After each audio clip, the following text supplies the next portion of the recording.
December thla alo nia mun sang sanga zofa te kan kaldara athen chu in hlo fa te le khazir te na thok te tiang chuan ram sang sanga kan kaldara ni nema sela Christmas alo naya kan lung alenga ma ni ram nge ya Christmas i mangang o chu tenen ti in mun sang sanga tangin kan han ho dara December thla lo ni chuan carol service thom te kan ngai kha lung aleng theye emani Mizoram aizol ko puite amoi zia tlang chi pa lo ni la zingkara chumin abo vela hengang han bu tu te khovel mundanga hian hetia angmoi hi aum thei hian karing lawani chowangin zofa te hi kan van nei ema sikle sa a du thu samin lalpan sikle sa min pe kholum lutuk si lo vot lutuk si lo min pe a Christmas lai po in lim takle lom takin mi puiten kan lali suwa Krista lo piang chu lomin kanin pu cha mup mupani chuti lai chuan Mizorama aizol mun kan khopuya mun sang kon sanga cheina iswa lo piang tur lom na turin ti in kon te an cheya chung te chu kan ron fang fek dona abula tanga top thlengin in lo thlir don nia zoram anga rammoi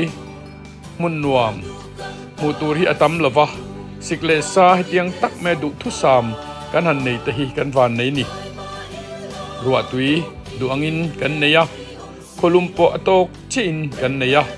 classic po atok chawin kan nei le ani vot lutuk si lo ramtang taka chuan khwa avot lutuka vurten ameta mitam takin thi na te antuar ani tin kholum lutuka wang po in ramthen khata chuan thi na mitam takin antuar boka chutiang boruak ani lai chuan zofa te hi kan van nei ema pathianin min mangai je hi heta hian chiang em ani ole ilo clear donang ni som ni le pani December sang ni le som ni le pangania mitam takin aizol decoration kan hmuduan ron ti wangin hei tlom mai kan ron chhuah dona kan ron block don ni corner zong kan thil chei kha kan thei to pin ron cover kan tum dona lo thir vek don ni ole tuna hian mission deng biak in atang khan kulikon lama kan chuk tha a tuna kan kal na hi thakthing bazar lai kha nia ke chuan kulikon lam a kan chuk tha a kulikon kan han chuak pheng kulikon atangin kan ron let leanga te chuan aizol kha mun sang kulikon thakthing sikul puikon bara bazar zarkot dorpui chanmari bongkon zemabok atangin aizol view te tin kanron tlan let le anga ramhlun ro ta te kanron tlan anga chanmaria kan tlan lu tanga tiang chuan kan thei anga tam kha tun tuma hian ron cover kan tuma tin Christmas in zawa in lim takamang turin du sakna kan hlan cheu ani mitam takten kan chung le khatte kan chana ke point kanu mai kha khan ka chana kuming Christmas chu katan chuan aphurom em lova ni somni pangai kanu birthday ala ni zui nge ani chutiang chuan kum tin chung kwa in somni panga a choi khom na te kan nei thina kum in hi kanu tel lovin kan man kum tur ania kan hupur ema amaro chu pathian atha a mi te po in antor to angkha kan tuar ve a e khovela hian dam reng tur kan ni lova chuwang chuan ektik ni emo chuan kan in kalsan vek don ani kan ngai em ten min kalsana mual min liam sana antel lova kan mang tur hi ashe umpo kanti zoram puma harsat na tuar mang an na tuar kan omang chung zong te tan chuan kanin trong trai puya lim taka he Christmas le kumthar lo le zel tur sang hi somni panga Christmas le sang hi somni paruk kumthar lo le zel tur nen in zawa in chibai kan buk chia lim taka he hun himang turin du sakna kan hlan chewani e ka channel min lo khir sak thin tu ta zong zong in zawai chunga lom thu ka soi lalpan mal som vek chewro se lo khir jal don nia bulatang top thlengin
mi lại em. Ồ, nói á. Rồi, thật sự đây đi làm hả?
Lai sak cho bang ay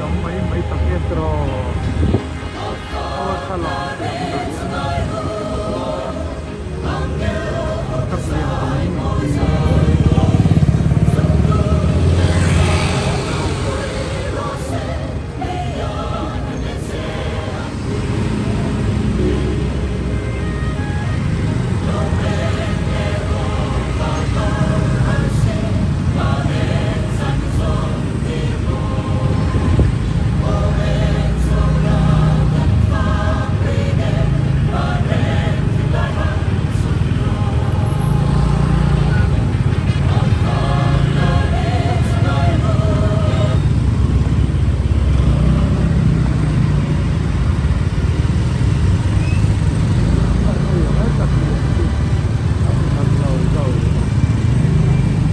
Môi chủ rập bay tất cả làm sao vậy?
Quý thầy tờ rò luôn.